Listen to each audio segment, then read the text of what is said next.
Good evening. There are renewed calls for more police to patrol the city's troubled hotspots. About 24 extra officers have been rostered from this weekend, with a focus on Friday and Saturday nights. But critics say it's still not enough. Bleeding from a stab wound to the stomach, a man aged in his 20s staggered to the Hindley Street police station at 2:30 this morning. Moments earlier, he'd been in a fight with two other men. In a separate incident, another man suffering a head injury was found on Hindley Street after being attacked with a bottle on nearby Weymouth Street. It comes as extra resources are deployed to the city centre. 24 recruits, formerly British bobbies, are now pounding the pavements, and roster changes mean there's a greater police presence on Friday and Saturday nights. Some say it's still not enough. I always go back to the Schoolies Week. They rostered 130 police officers for the Schoolies Week. And I'm saying, what kind of criteria is being used here? Please use the same approach in a West End. 7 News has been told there was a strong police presence for a group of bikies who were seen walking around the CBD last night.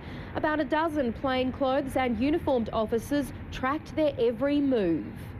Police are seeking sweeping changes to liquor licensing laws to curb antisocial behaviour and crime in the entertainment precinct. But Mr Tropiano says that's punishing the majority who do the right thing. He's calling on Adelaide City Council to revitalise the street as it's doing in the East End. Michelle Vella, 7 News.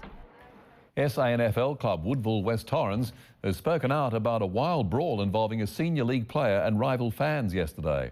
The trouble erupted during the last quarter of the Eagles' Sturt match and could force a crackdown on cheer squads.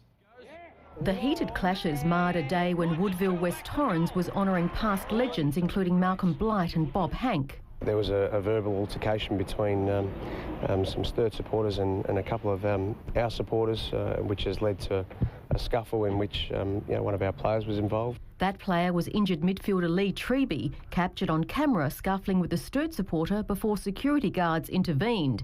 But the Eagles say the incident could easily have been avoided if rival fans were seated apart, as is the general rule.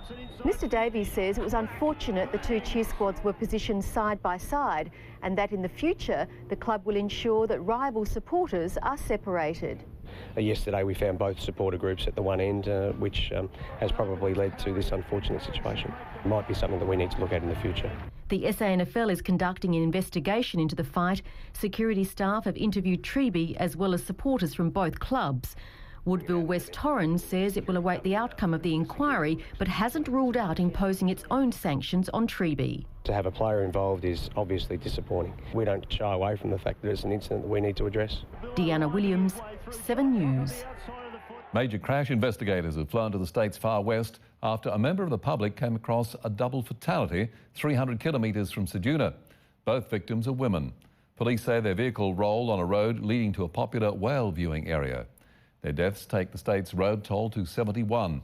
50 of this year's fatalities have been on country roads. Victoria's Catholic Church has officially apologised to victims of clerical abuse. A pastoral letter from Archbishop Dennis Hart was read out during masses across the Melbourne diocese. I have taken this opportunity to express my deep sorrow and offer a sincere and unreserved apology to all those victims who have suffered the pain and humiliation of sexual abuse.